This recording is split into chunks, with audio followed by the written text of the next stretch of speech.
செய்ததை சொல்லிக் கொண்டு வருபவரை நீங்கள் நம்பலாம். செய்யாததை சொல்லுவதும் செய்வதாய் பொய் சொல்லுவதும் நம்பக்கூடாது. ஒரு எம்பிக்கு பாராளுமன்றத்துக்கு போற எம்பிக்கு 5 கோடி ரூபாய் கொடுப்பாங்க. மொத்தம் 6 தொகுதி.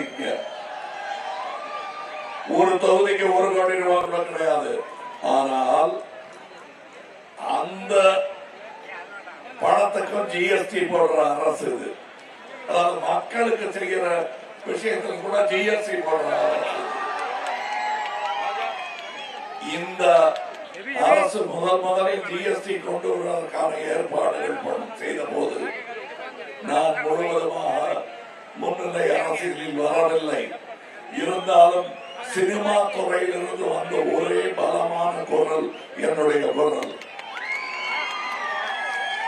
அப்பொழுதுதான் நான் சொன்னேன், ஐயா இப்பதான் ஈஸ்ட் இந்தியா கம்பெனி சொல்லி அனுப்பி வச்சான், இப்ப மறுபடியும் நார்த் இந்தியா கம்பெனி ஒண்ணு வந்து வரி ஓடுது அப்படின்னு கவலைப்பட்டேன். நான் அந்த கவலை நிஜமாகிவிட்டது. இது மாற வேண்டும். திருப்பூரின் இரட்டை தாக்குதல்கள், ஜிஎஸ்டி, பணமதிப்பு இழப்பு, இதிலிருந்து மீள வேண்டும் என்றால் நீங்கள் உங்கள் விரலை யோசித்து புள்ளி வைக்க வேண்டும். விரலில்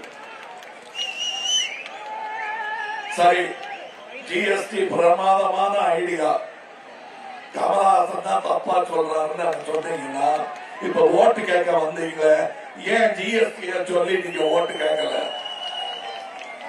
கேட்டிருக்க வேண்டியதுதானே.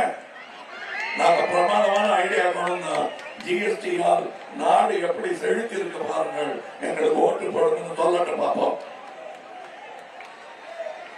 அந்த ஜிஎஸ்டி வேண்டாம் என்று முழங்கிய பலரில் நானும் ஒருவன்.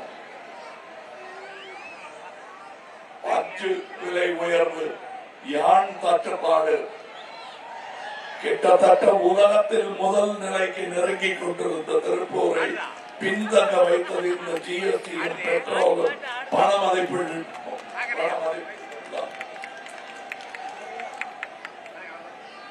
இதில் நமக்கு பின்னால் இருந்த பங்களாதேஷ் இன்று முந்தி விட்டது. காரணம் என்ன தெரியுமா? அங்க 7% தான், 7 ரூபாய் கம்மி பெட்ரோல் நம்ம விட. நாம் இந்த கொடுமை செய்தது போதாது என்று இந்தியா பங்களாதேஷில் இருந்து நூல், துணி போன்றவற்றை இறக்குமதி செய்கிறது. இதற்கு மேல் வேறு ஆதாரங்கள் தேவையில்லை உங்களுக்கு. ஏன் நீங்கள் உங்கள் ஓட்டுக்களை இங்கே இந்த நபருக்கு போட வேண்டும் என்பதற்கு